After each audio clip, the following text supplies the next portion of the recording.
Number 1. Late Night Knocker. I guess this is the sort of story you've heard about 100 times. But I think it might be just a little weirder. I think this mostly because I lived in a very rural area when it happened. In fact, it was on a ridge. I won't give the name of the ridge, though, because I'd rather keep this strange story anonymous. My house was up on a hill, and it was about at least a 10-minute drive from the next closest house. We had a huge, big yard, and on a clear night, you could see the entire Milky Way clearly, since it was so dark. And growing up in that house was great. Other than that, I had to get up nearly 2 hours before school started, because the bus needed time to get there. Other than that, it was pretty nice. This happened when I was 13 years old.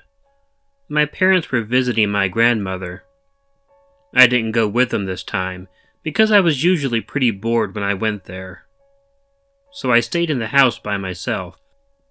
I curled up on the couch in the living room and just watched horror movies. Pretty late into the night, I got a phone call. I didn't think to ask who it was. Someone wanted to speak to my father. He didn't even ask for my father by name, though. He just said, "Is your dad home?" I stupidly told him no, and that he wouldn't be home for a few days.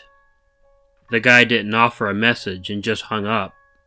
I quickly put it out of my mind.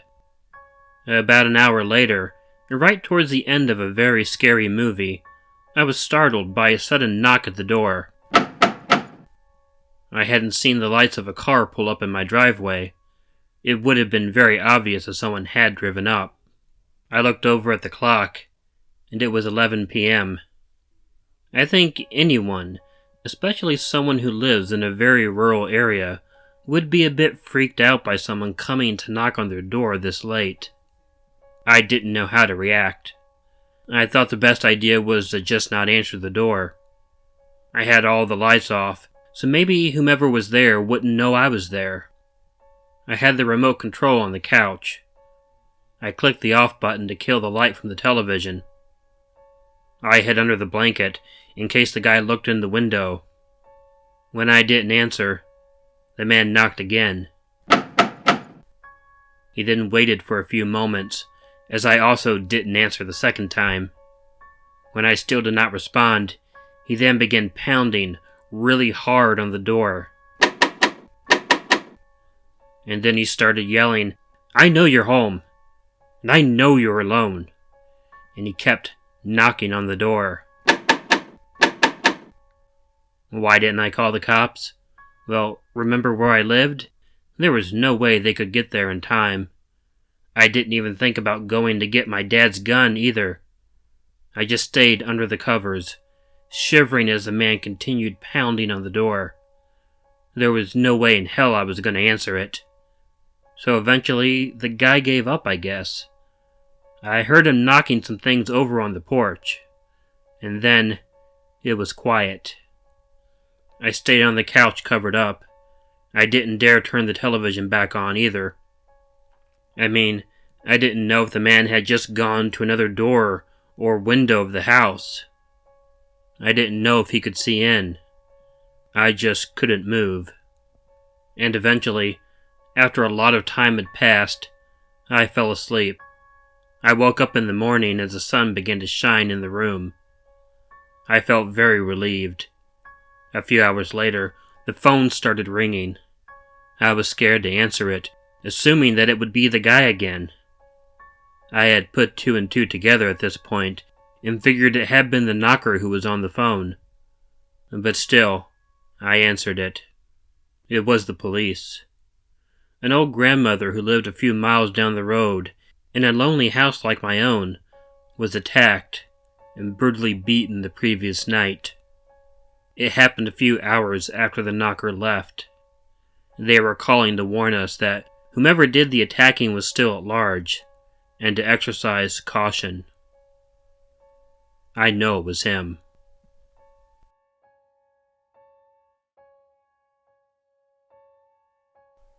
Number 2. My stray cat. First off, I'm a guy.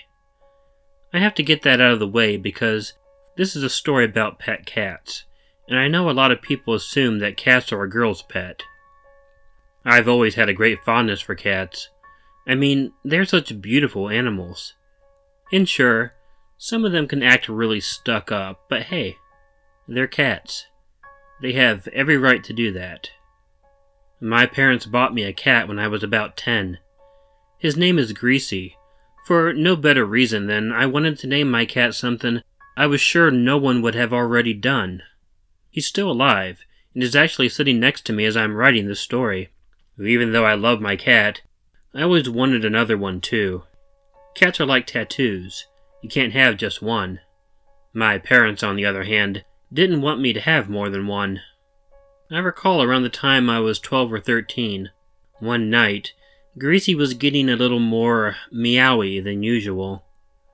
He was also hanging around the front door. When I checked out why, I noticed that there was a young cat hanging out in the bush in front of our house. Having sympathy for the creature, as well as just loving him because he was a freaking cat, I decided I'd feed him.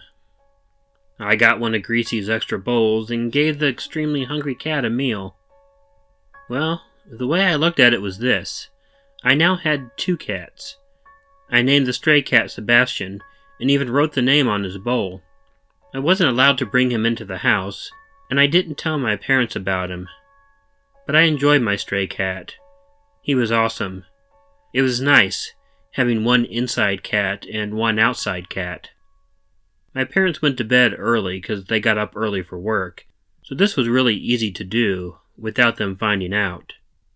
I'm really not sure how long this went on, but it went on for a long time. I guess my parents didn't notice how quickly we were going through cat food, or they didn't care.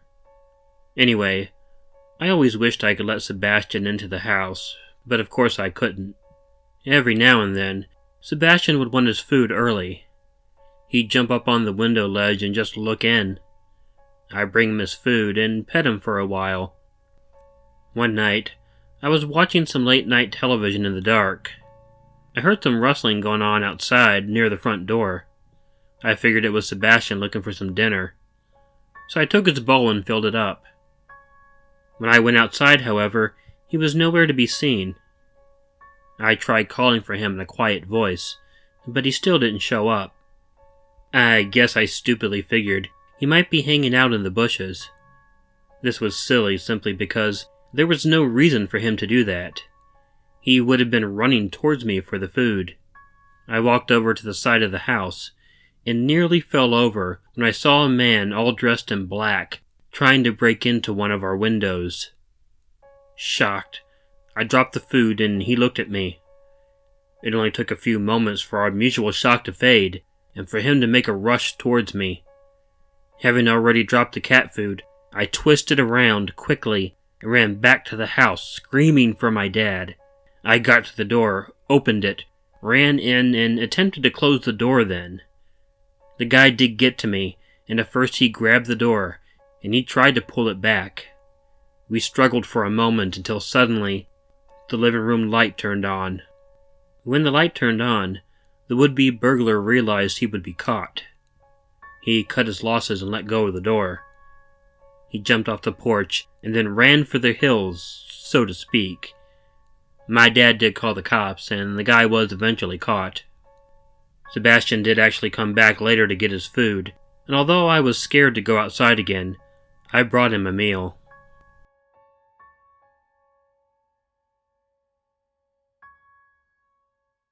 Number 3. Johnny Carson. Well, telling this story is going to date me, I guess. But this happened when I was about 15 years old. I had been having a pretty severe case of insomnia. And as anyone who has suffered from insomnia knows, you can only lay in bed for so long before you just have to give up and find something to do. To let you know a little bit about the situation, this happened in the summer. My parents were not home this night. They had gone to a party. And knowing my father, he had probably gotten so drunk that they weren't going to be getting home any time soon. He was one of those guys who got drunk and then refused to know when it was time to leave. So I was home alone.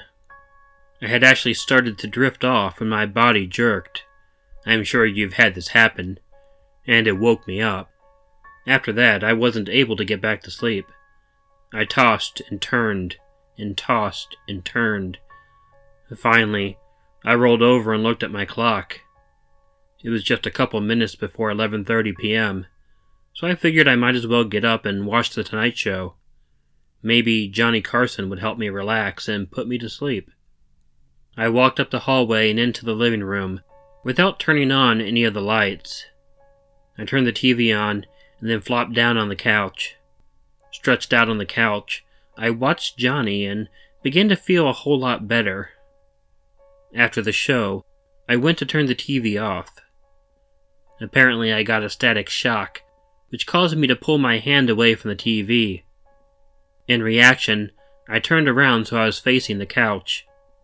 To my horror, I saw a man hiding on the far side of the couch, crouched down in the small space between the wall and the couch. I screamed in shock. The man actually looked pretty scared himself. I ran quickly out of the room and into the kitchen. My intent was to grab a knife, and I found a big cleaver easily. I flipped the lights on and ran back into the living room. The front door was open. The man had fled. I called the cops, and then I checked the house with the cleaver in hand. He was definitely gone. All I can figure is, he must have seen my parents' car gone, and the lights were out. He must have thought no one was home and tried to rob us. When he heard me get up, he didn't have time to get out of the house, so he hid. I don't think he expected me to stay up and watch an hour of television.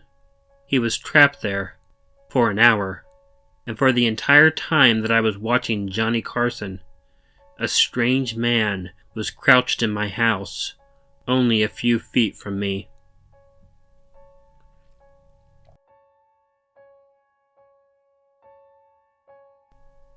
Hey all, Killer Orange Cat here.